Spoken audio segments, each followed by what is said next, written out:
नमस्कार, बहुत बहुत स्वागत है आप सभी का एक बार फिर से। मैं हूं आपके साथ डॉक्टर शुभेंदु ठाकुर। दो जानकारियां लेकर बहुत ज़रूरी आपके समक्ष उपस्थित हो गया हूं। बुध और शुक्र का राशि परिवर्तन हो रहा है।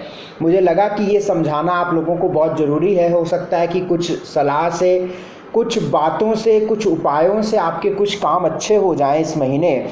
तो शुक्र और बुध का राशि परिवर्तन चूंकि 1 या 2 दिन के आसपास ही हो रहा है, मतलब जिस दिन शुक्र का हो रहा है परिवर्तन उस एक दिन के बाद बुध का भी राशि परिवर्तन हो रहा है। तो मुझे लगा कि इन दोनों के लिए मैं आपको एक साथ जानकारी दे देता हूं और कुछ बातें आपको समझा देता हूं।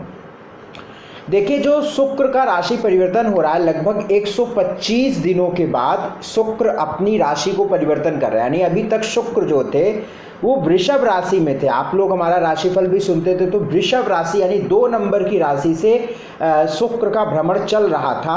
अब शुक्र जो है वो मिथुन राशि में प्रवेश कर रहे हैं, यानी अगली राशि यानी मिथुन राशि में प्रवेश कर रहे हैं, और जहाँ पर राहु पहले से ही विराजमान है। तो शुक्र और राहु ये दोनों एक साथ होकर बैठ रहे हैं, और ये शुक्र और राहु पर मंगल और बृहस्पति का भी प्रभाव रहेगा। ठीक है ना। 1 अगस्त 2020 को शुक्र वृषभ राशि से मिथुन राशि में प्रवेश करेंगे, लगभग 5:11 पर सुबह, और वृषभ से मिथुन में जाएंगे, और मिथुन राशि में यहाँ पर शुक्र 31 अगस्त तक रहेंगे। यानी ये जो मामला है पूरा, ये 1 अगस्त से लेकर 31 अगस्त तक का जो स्थिति है ये शुक्र के अंडर वाली है। और शुक्र 2 ग्रहों के प्रभाव यानी मंगल और बृहस्पति के प्रभाव में रहेगा, और शुक्र राहु से युति होकर 1 महीने रहेगा। अब इसका प्रभाव आपकी 12 राशियों पर कैसा होगा इसको मैं आगे समझाऊंगा। निवेदन है आप लोग बहुत समझदारी से समझ लीजिएगा। अब बुध की बात हम करें तो बुध 2 अगस्त 2020 को 2 अगस्त 2020 को 3:23 पर सुबह ये बुध कर्क राशि में प्रवेश करेगा। मिथुन राशि से कर्क राशि में प्रवेश करेगा। मिथुन राशि में बुध अभी तक राहु के साथ था, अब बुध मिथुन राशि से राहु के साथ निकलकर कर्क राशि में प्रवेश करेगा। किसके साथ? सूर्य के साथ युति करेगा। और इस पर किस ग्रह का प्रभाव रहेगा? शनि का पूरी दृष्टि, 7वीं दृष्टि शनि की बुध पर रहेगी, बुध पर रहेगी। हाँ, बुध पर रहेगी। बुध और सूर्य कर्क राशि में हो जाएंगे, और शुक्र और राहु मिथुन राशि में हो जाएंगे। तो अब इन सब बातों का जो प्रभाव है, जो प्रभावी स्थितियां बन रही हैं, इसका आपकी राशि पर कैसा प्रभाव होगा बारी बारी से हम बताएंगे। अच्छा, जो राशि की बात मैं करता हूं ये आप सीधे सीधे लग्न राशि पर समझा करें, ठीक है ना। अगर आपको लग्न राशि नहीं पता है तब अगर आपको चंद्र राशि पता है तब फॉलो करिएगा, लेकिन नाम से यदि आप कोई राशि कैलकुलेट करते हैं तो वहां पर आपको मैं कतई फॉलो करने की सलाह नहीं दूंगा। अब आप इस बात को समझिएगा कि जो शुक्र और बुध का चेंज है ये मेष राशि पर कैसा प्रभाव देगा। सबसे पहले समझते हैं। देखिए, मेष राशि पर जो शुक्र और बुध का प्रभाव होगा, शुक्र कहाँ पर प्रभाव डालेगा? तीसरे घर पर प्रभाव डालेगा। मेष राशि वालों के तीसरे घर पर प्रभाव डालेगा। शुक्र राहु के साथ रहेगा। अब तीसरे घर में प्रभाव डालेगा तो ये शुक्र कहाँ का मालिक है? 7वें घर का मालिक है। तो कहीं ना कहीं वैवाहिक जीवन में मतभेद पैदा करेगा, 100% करेगा। आपको रिश्तों से जुड़े हुए समस्याएं भी देगा और नए रिश्तों के रास्ते भी खोलेगा। इस बात को भी समझिएगा। यदि आप वैवाहिक जीवन आदि के तलाश में हैं तो कोई ना कोई रिश्ता राहु और शुक्र के बदौलत निकलेगा, क्योंकि राहु की स्वयं दृष्टि 7वें पर पड़ रही है, ठीक है। और शुक्र चूंकि 7वें का मालिक तीसरे में बैठा हुआ है तो ये रिश्तों में कहीं ना कहीं समस्याएं भी पैदा करेगा। तो समझने वाली बात ये है कि ये शुक्र राहु तीसरे घर में, और जो कि स्वयं दूसरे घर का भी मालिक है, मतभेद डाल सकता है, मानसिक रूप से परेशानी दे सकता है, कंधों में कोई समस्याएं दे सकता है, अंगूठे में कोई समस्याएं दे सकता है। जी हाँ, बिल्कुल, आप इस बात को नोट करिए। शुक्र राहु तीसरे घर में बैठा हुआ है, पड़ोसियों से भी गड़बड़ कर सकता है, या आप वाहन ड्राइव कर रहे हैं, रास्ते में चल रहे हैं, या कोई आप ऐसा कुछ एक्टिविटी कर सकते हैं, या गाड़ी बहुत तेज चला सकते हैं, या गाड़ी में चलते हुए किसी को कुछ आप बोल सकते हैं जिसकी वजह से आपको नुकसान ये शुक्र राहु करा सकता है।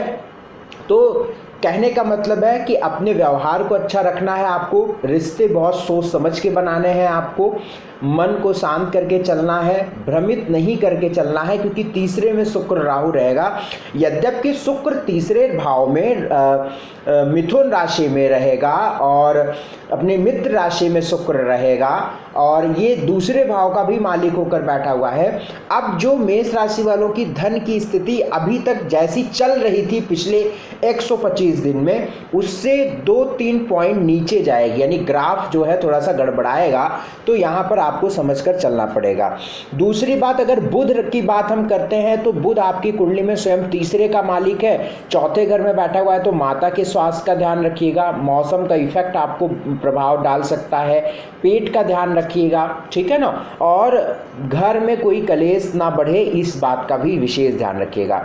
बाकी बुध आपको नए रास्ते भी खोलेगा, चूंकि छठे घर का मालिक है तो कोई ना कोई चीजें आपको अपॉर्चुनिटी देने का काम करेगा, कंपटीशन आपका अच्छा कर सकता है, ठीक है ना।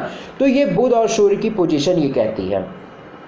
शनि की प्रभाव, शनि की दृष्टि चौथे घर में और शनि स्वयं 10th हाउस में बैठे हुए, तो ये बुध कहीं ना कहीं कुछ चीज़ें आपको नौकरी को लेकर भी एक बेहतर कर सकता है और चीज़ें आपको बहुत अच्छे तरीके से प्रतिपादित कर सकता है। वृषभ राशि वालों के लिए अगर शुक्र और बुध की बात करें तो दूसरे घर में शुक्र रहेगा। अब आपके लग्न का मालिक शुक्र था, अभी तक तो लगन में ही था वृषभ राशि वालों के लिए, अब राहु के साथ शुक्र हो गया है।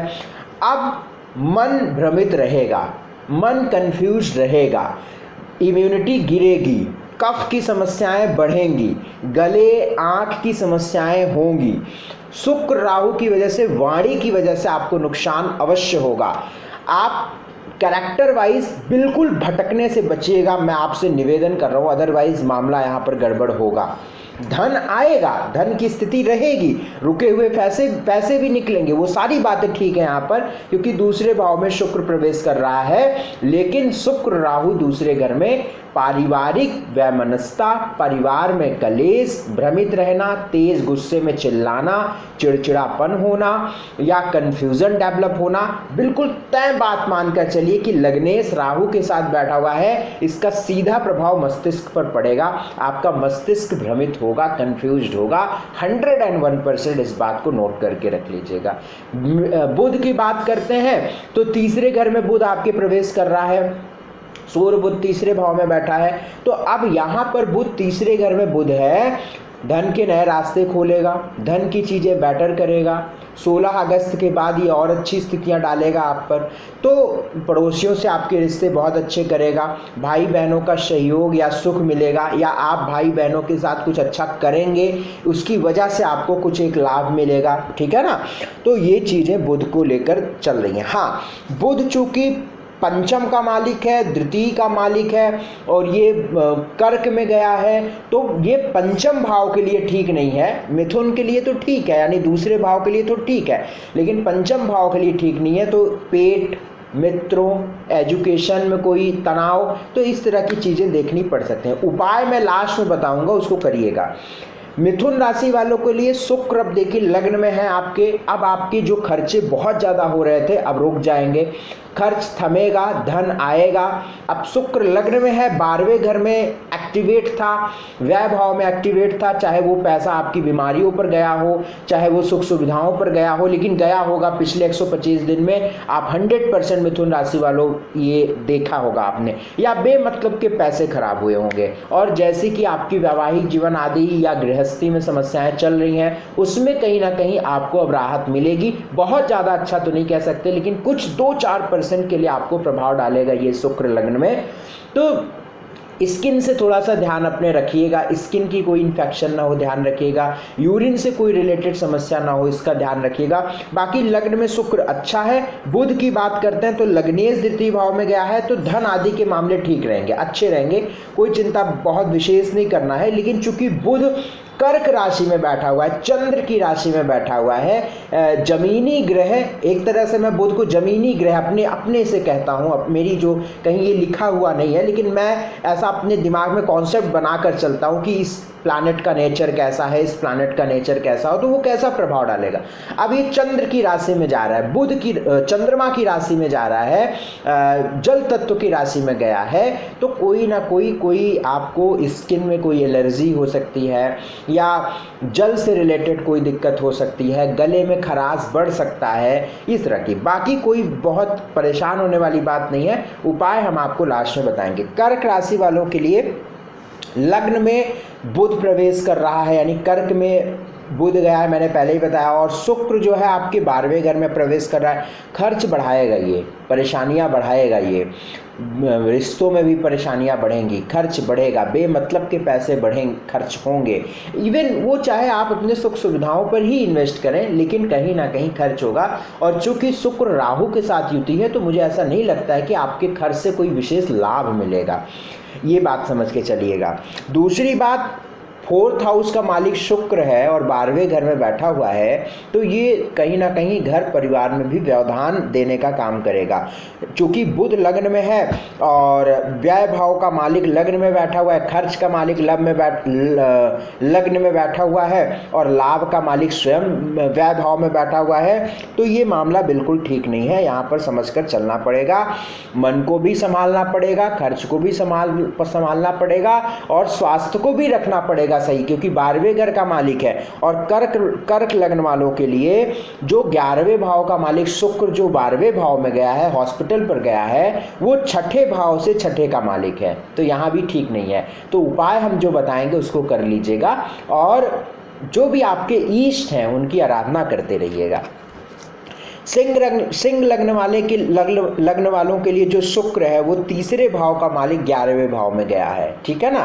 और 10th हाउस का लॉर्ड भी शुक्र है, तो आपके चूंकि 10th हाउस का लॉर्ड शुक्र है और वो राहु के साथ 11वें भाव में गया है, धन आदि को लेकर तो ठीक रहेगा, जैसा सब चल रहा है चलेगा और पॉजिटिव भी आपको मिलेगी। लेकिन आपकी वर्किंग प्लेस पर आपके बड़े उच्च अधिकारी या बॉस से आपके रिश्ते में थोड़ी सी परेशानियां देखने को मिल सकती हैं या थोड़े से समस्याएं देखने को मिल सकते हैं इस 1 महीने में। आप देखिएगा तो इस चीज़ को थोड़ा सा कोऑपरेट करिएगा, क्योंकि अगर मैं ये पॉइंट आपको बोल रहा हूँ तो आप वहाँ पर थोड़ा सा अपने आप को ठीक करिएगा।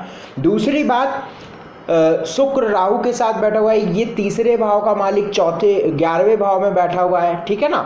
तो कहीं ना कहीं ये थोड़ी सी आपको पड़ोसियों से, छोटे भाई बहनों से दिक्कतें दे सकता है, इसका भी ध्यान रखिएगा, ठीक है ना। और चूंकि सिंह लग्न वालों के लिए जो शुक्र होता है वो 10th हाउस का लॉर्ड है, तो अच्छा है। और जो बुध की बात है यहाँ पर सिंह राशि वालों के लिए, सिंह लग्न वालों के लिए, जो भी आप समझिए, 11वें भाव का मालिक बुध 12वें भाव में यानी कर्क में बैठा हुआ है, तो यहाँ भी आपके व्यय को बढ़ाएगा, खर्च को बढ़ाएगा, परेशानियों को बढ़ाएगा। बहुत अच्छी बात बुध की नहीं रहेगी। बुध का जो प्रभाव सिंह राशि वालों के लिए है वो बिल्कुल खराब रहेगा, लेकिन जो शुक्र का प्रभाव है सिंह राशि वालों के लिए वो अच्छा रहेगा। उपाय हमने बता दूंगा मैं। कन्या राशि वालों के लिए शुक्र 10th हाउस में जा रहा है। अब भाग्य आपका कम साथ देगा। अभी तक जो भाग्य भरोसे आपको कुछ चीज़ें मिल जाती थी, अब आपको बहुत प्रैक्टिकली होके मिलेगा, क्योंकि भाग्य का मालिक अब कर्म पर जा रहा है, तो अब आपको मेहनत अधिक करनी पड़ेगी, सफलता कम मिलेगी। इन 1 महीनों में यद्यपि शुक्र मित्र राशि में है और कन्या राशि वालों के लिए एक प्रमुख ग्रह मैं शुक्र को मानता हूँ, तो कहीं ना कहीं आपको कुछ अपॉर्चुनिटी तो देगा ही देगा, काम को बढ़ाएगा ही बढ़ाएगा, चीज़ों को बेटर करेगा ही करेगा। शुक्र अच्छा है, लेकिन चूंकि शुक्र राहु के साथ बैठा हुआ है, तो अपनी पिता और माता इन दोनों से रिश्तों का विशेष ख्याल आपको रखना पड़ेगा। चूंकि 2रे भाव का मालिक शुक्र है, यहाँ पर कन्या राशि वालों के लिए धन का भी मालिक है शुक्र और कर्म पर बैठा हुआ है, तो कहीं ना कहीं धन तो बढ़ेगा ही बढ़ेगा, लेकिन चूंकि राहु के साथ बैठा हुआ है तो धन के लेन देन में आपको थोड़ी सी सतर्कता रखनी पड़ेगी। बुध की अगर बात करता हूँ तो कर्क राशि का बुध है और 10th हाउस का लॉर्ड 11th में बैठा हुआ है, तो काम को बढ़ाएगा, कोई बहुत चिंता करने की बात नहीं है। और चूंकि बुध यहाँ पर लग्नेश भी है और लग्न का मालिक लाभ में गया है, तो धन बढ़ेगा, चीज़ें अच्छी होंगी, ठीक है। कन्या राशि वालों के लिए अच्छा है। तुला राशि वालों के लिए अगर हम बात करते हैं तो शुक्र अब अष्टम भाव से भाग्य में गया है। बहुत ध्यान से तुला राशि वालों सुनिए, अच्छा वक्त है, बढ़िया वक्त है, नए मौके मिलेंगे, नई चीजें होंगी, आपके पुराने प्लान आपके काम आएंगे, बढ़ने का मौका है, लग्नेश भाग्य में है, चीज़ें आपके साथ अच्छी होंगी, बढ़िया होंगी, लोगों का साथ मिलेगा, भाग्य साथ देगा। अब जो आपकी कहीं ना कहीं ऐसे ही आपको लगता था ना कि यार कुछ ऐसा अटका हुआ है, कुछ स्टक है यार, कुछ बढ़ नहीं रहा है, तो वो चीज़ें आपकी अब खत्म होंगी धीरे धीरे। यद्यपि अभी सितंबर तक वक्त आपके लिए थोड़ा सा अच्छा नहीं रहेगा, लेकिन फिर भी मैं बात कर रहा हूँ शुक्र और बुध की, तो शुक्र का प्रभाव अच्छा यहाँ पर रहेगा। तो तुला राशि वालों के लिए शुक्र बहुत अच्छा है। हाँ, एक बात और, तुला राशि वालों के लिए लग्नेश भी शुक्र है और भाग्य में राहु के साथ है। तो ऐसे कोई कृत्य मत करिएगा जिससे आपकी बदनामी हो। मेरी बात समझ रहे हैं आप, मैं क्या कहना चाहता हूँ? अगर आप एस्ट्रोलॉजी को फॉलो करते हैं, मैं बड़ा क्लियरली बोल रहा हूँ, अगर आप अफेयर में हैं, आप सोच समझकर बाहर निकलिएगा, आप अपने रिश्तों को बहुत सही रखिएगा। आप वैवाहिक जीवन में भी हैं, अफेयर में भी हैं, यहाँ पर मामला गड़बड़ हो जाएगा। तो इसलिए आप अपना इस बात का विशेष ध्यान रखें कि चीज़ें आपके लिए फेवरेबल रहें, क्योंकि इस वक्त आप गलती भी करेंगे, इस वक्त आपके डिसीजन भी खराब होंगे। यद्यपि भाग्य साथ देगा, अपॉर्चुनिटी मिलेगी, वो सारी बात सही है, लेकिन चूंकि राहु के साथ शुक्र है, लग्नेश भी शुक्र है, बुद्धि को तो बढ़ाएगा, विचार को तो बढ़ाएगा, पुराने प्लान को तो अच्छा करेगा, लेकिन जो शुक्र राहु के साथ है, लग्नेश को प्रभावित कर रहा है और भाग्य से राहु की दृष्टि भी लगन पर है। अब आप इस बात को भी समझिएगा कि 5वीं दृष्टि से राहु लग्न को भी आपके देख रहा है तुला राशि वालों के लिए, तो ये आपको डिसीजन गलत दिलवाएगा और आप इससे बचना पड़ेगा आपको, नहीं तो आपकी मान सम्मान की हानि भी हो सकती है। समझ में आ गई बात? अब बुध की बात करो तो 10th हाउस में बुध है, अच्छा है, भाग्य का मालिक है। यद्यपि भाग्य का मालिक 10th हाउस में है तो आपको चीज़ें आगे होंगी, बढ़िया होंगी, कोई चिंता करने की बात नहीं है, लेकिन फिर भी कुछ उपाय आप करके चलिएगा और राहु के 19 सितंबर के बाद बदलने तक की वेट करिएगा, तभी जाके सब कुछ बहुत अच्छा हो पाएगा।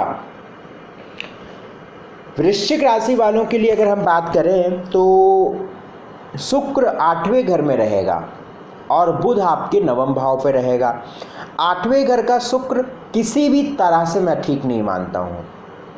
पाइल्स, गायनी की प्रॉब्लम, यूरिन की कोई रिलेटेड पुरानी बीमारियां नए तरीके से लगना, इस तरह की चीज़ें हो सकती हैं, क्योंकि वृश्चिक लग्न वालों के लिए शुक्र जो होता है वो मार्केश होता है और 7वें घर का मालिक शुक्र है। वृश्चिक राशि या लग्न जो भी आप समझिए, मेरे मुंह से कोई भी निकल सकता, तो आप उसको इस तरह से समझिए कि ठीक है ना। 7वें घर का मालिक शुक्र जो है, अब 7वां घर क्या है? वैवाहिक जीवन, मैरिटल लाइफ। अब 7वें घर का मालिक 8th हाउस में राहु के साथ, रिश्तों में वैमनस्यता आएगी, वैवाहिक जीवन में समस्याएं आएंगी, प्रेम संबंधी मामले गड़बड़ होंगे। मैरिटल लाइफ को भी सजो कर चलिएगा, प्रेम लव लाइफ भी बहुत संभाल के रखिएगा, नहीं तो यहाँ पर चीज़ें ठीक नहीं रहेंगी। स्वास्थ्य का भी ध्यान रखिएगा। वे लेडी जिनकी वृश्चिक राशि है और दूसरा बच्चा बेबी उन्होंने कंसीव है, प्रेग्नेंट हैं, तो मैं उन लोगों से कहना चाहता हूँ अपनी डॉक्टर से टच में रहिएगा। किसी भी प्रकार की लापरवाही नहीं करनी है आपको, क्योंकि सप्तमेश अष्टम में बैठा हुआ है, ठीक है। अष्टम भाव बढ़िया नहीं होता है और वृश्चिक लग्न वालों के लिए तो बिल्कुल बढ़िया नहीं होता है, क्योंकि सप्तमेश होता है, मार्केश होता है, हॉस्पिटल का कारक होता है शुक्र। ध्यान से समझ लीजिए, मैं आपको बता रहा हूँ, अनुभव से बता रहा हूँ, समझ लीजिए इसको, ये ठीक नहीं है। दूसरी बात, बुध भाग्य में है और यहाँ पर भाग्य लाभ का मालिक बुध होता है और अष्टम स्वयं का मालिक बुध होता है, तो धन आदि तो आएगा, उसकी कोई बहुत चिंता करने की बात नहीं है, लेकिन स्वास्थ्य का, रिश्तों का, वैवाहिक जीवन का ध्यान रखना पड़ेगा। धनु राशि वालों के लिए शुक्र राहु का कैसा प्रभाव होगा? 7वें घर में शुक्र राहु होगा। अब 7वें घर में शुक्र होगा और आपके लाभ स्थान का मालिक शुक्र है, व्यापार को बढ़ाएगा, व्यापार अच्छा कर देगा, अपॉर्चुनिटी बढ़ा देगा, कर्ज उतरना शुरू हो जाएगा, कर्ज आप उतारना शुरू कर सकते हैं। लेकिन चूँकि 7वें घर में शुक्र राहु है तो अभी भी मैं रिश्तों को लेकर ठीक नहीं कहूँगा, वैवाहिक जीवन को लेकर, क्योंकि 7वां घर वैवाहिक जीवन को होता है, मन भ्रमित हो सकता है, कंफ्यूज हो सकता है अभी भी, ठीक है ना। और बुध चूँकि बुध 8वें घर में बैठा हुआ है और बुध कर्म का मालिक है, तो कहीं ना कहीं आपकी नौकरी को भी लेकर अनस्टेबिलिटी देने का ये बुध काम अवश्य करेगा, इस बात का भी ध्यान रखिएगा। और आपके बॉस, यानी सिंपल सा पॉइंट आप समझिए, आपके कर्म क्षेत्र पर, आपके वर्किंग प्लेस पर कोई समस्या, ठीक है। मकर राशि वालों के लिए शुक्र जो है वो 6ठे घर में प्रवेश करेगा, कर्म स्थान का मालिक है, 6ठे घर में प्रवेश करेगा। आप ध्यान से समझिएगा, कर्म स्थान का मालिक मकर राशि वालों के लिए है, 5वें घर में था अभी तक और अब 6th हाउस में है। बिल्कुल गड़बड़ है, बिल्कुल गड़बड़ है। मकर राशि वालों को संभल कर चलना होगा, इन्वेस्ट कम करना होगा, पैसों को बचा के रखना होगा, क्योंकि अगर आप बहुत अच्छे इन्वेस्टर हैं, आप बहुत अच्छा लेन देन कर रहे हैं, तो ये एक महीना आपकी मामला गड़बड़ कर देगा।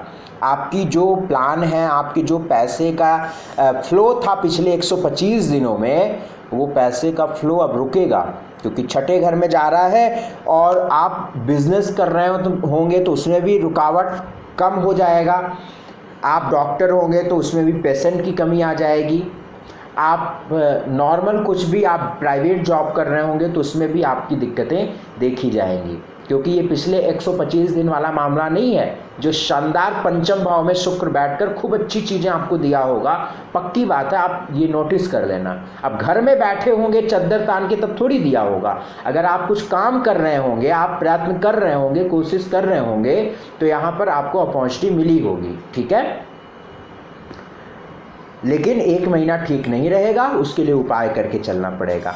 बुध आपके 7th हाउस में रहेगा, भाग्य का भी मालिक है, तो आप कोई भी सलाह स्वयं मत लीजिएगा, अपनी पत्नी से सलाह ले लीजिएगा या किसी बुजुर्गों की सलाह लेकर करिएगा, तो ये ठीक रहेगा। बाकी बुध की पोजीशन ठीक है, लेकिन 1 महीना आपको मकर राशि वालों को थोड़ा सा इस तरीके से समझ कर चलना है कि धन आएगा लेकिन पिछले महीने की अपेक्षा नहीं रहेगा। तो अपने खर्चों को सीमित रखना है, नहीं तो आपके तमाम और खर्चे भी आपको परेशान इस महीने कर सकते हैं। अवश्य कर सकते हैं, अवश्य कर सकते हैं। मेरा वीडियो कहीं नहीं जाएगा, आप लिख लीजिएगा कमेंट में, आप खुलेआम लिखिएगा कि आपने जो बताया था ऐसा नहीं हुआ, मेरा तो समय बहुत अच्छा था। आप लिख दीजिएगा खुलेआम, मैं आपको सबको चैलेंज करता हूँ, मैं कोई ऐसी बात थोड़ी करता हूँ। कुंभ राशि वालों के लिए मेरा कहने का मतलब, देखिए मैं कोई पॉइंट आपको कहता हूँ तो इसका मतलब क्या होता है, इसका मतलब होता है कि मैं इस तरीके से बोलता हूँ कि आप सतर्क हो जाएं। मेरा ये जो वर्डिंग होता है इसीलिए ऐसा मैं बोलता हूँ कि आप सतर्क हो जाएं। अब नॉर्मल बोल दूंगा ना तो फिर आपको पल्ले नहीं पड़ेगा, मेरी बात समझ रहे हो आप। कुंभ राशि वालों के लिए शुक्र 5वें घर में प्रवेश करेगा, 4थे घर से 5वें घर में प्रवेश, सुख की कमी करेगा, पेट की समस्या देगा, माता के स्वास्थ्य को खराब करेगा, माता से कहीं ना कहीं कोई दिक्कत भी पैदा कर सकता है, मित्रों से भी दिक्कत समस्याएं पैदा कर सकता है, लेकिन एजुकेशन को लेकर ये अच्छा करेगा। प्रेम में नए रिश्ते जोड़ेगा लेकिन रिश्ता जुड़ भी नहीं पाएगा, आएगा तो रिश्ता लेकिन उसमें जुड़ भी नहीं पाएगा, तो इस बात का ध्यान रखना है। बाकी भाग्य आदि साथ देगा आपको, उसकी कोई चिंता करने की बात नहीं है, और एजुकेशन रिलेटेड भी आपको लाभ मिलेगा। सूर्य 6ठे घर में बैठा हुआ है और सूर्य आपके 7वें घर का मालिक अपने भाव से 12वें और बुध के साथ बैठा हुआ है, 6ठे घर में बुध बैठा हुआ है और ये 5वें घर का भी मालिक है। तो नाभि, पेट, ऊपरी उदर, अमाशय, अग्नाशय, पैंक्रियाज, यकृत, लीवर आदि से रिलेटेड कोई दिक्कत दे सकता है, फेफड़े आदि से। अगर देखिए उनके लिए मैं ये बातें बोला करता हूँ जिनको ऐसी कोई इन्फेक्शन या ऐसी कोई समस्या पहले से है, तो उनके लिए ज़्यादा दिक्कत है। और जो अपना इम्यून सिस्टम ख़राब करके रखे हुए हैं, खूब ज़बरदस्त नॉनवेज खा रहे हैं, ड्रिंक कर रहे हैं, शराब पी रहे हैं, तो उनके लिए भी ये बात है कि भैया अब वो चीज़, वो पार्ट, वो शरीर के अंग आपके प्रभावित होंगे, इस बात को भी, चीज़ों को आप ध्यान में रखकर चलना पड़ेगा आपको, ठीक है। चौथी बात, मीन राशि वालों के लिए अगर हम बात करते हैं तो शुक्र का जो इम्पैक्ट है वो चौथे घर में रहेगा। शुक्र राहु के साथ चौथे घर में रहेगा। अब यहाँ पर क्या होगा, तीसरे घर से निकला है, मीन राशि वालों के लिए चौथे घर में नए मौके देगा, सुख बढ़ाएगा, सुख सुविधाओं की चीज़ें आप ले सकते हैं, कहीं ना कहीं पेंडिंग चीज़ें आपके साथ पूरी हो जाएंगी, ठीक है। ये अच्छा है यहाँ पर चौथे घर का शुक्र। हाँ, बुध आपके 5वें घर में प्रवेश कर रहा है, तो अब थोड़ी सी नौकरी, व्यवसाय आदि में थोड़ी सी अब थोड़ा सा नीचे होगा ग्राफ, नीचे होगा ग्राफ, क्योंकि पहले मिथुन का बुध था तो राहु और केतु जो एक एक्सिस पर बैठे हुए इनके प्रभाव को कम कर रहा था, लेकिन अब जो है बुध 5वें घर में चेंज हो गया है, मिथुन को छोड़ दिया है, तो ये थोड़ा सा गड़बड़ है, संभल कर चलना होगा। अब आप सभी राशि वालों के लिए कुछ एक उपाय मैं बता देता हूँ। सबसे पहली बात तो शुक्र राहु से प्रवेश कर रहा है, तो मन को भटकने से आप सब बचाइएगा, कैरेक्टर वाइज सही रहिएगा, ईमानदार रहिएगा पत्नी को लेकर, या आपकी विवाह नहीं हुआ है तो भी आप ईमानदार रहिएगा व्यक्तिगत जीवन में। गणेश भगवान को रोज़ाना आप एक सफ़ेद फूल जरूर अर्पित करिएगा। गणेश भगवान को एक सफ़ेद फूल रोज़ाना आपको अर्पित करना चाहिए। सात्विक आहार आपको लेते रहना है। कुष्ठ रोगियों को भोजन यदि आप प्रोवाइड कर सकें तो आप करिएगा। आप यदि हमसे आप कुंडली दिखवाना चाहते हैं, पूरी कुंडली पर बात करना चाहते हैं, तो स्क्रीन पर चल रहे नंबर पर सुबह 10 से शाम के 8 बजे तक व्हाट्सएप मैसेज करके फीस की जानकारी लेकर अपॉइंटमेंट ले लीजिएगा। बहुत बहुत शुक्रिया, बहुत बहुत धन्यवाद, नमस्कार।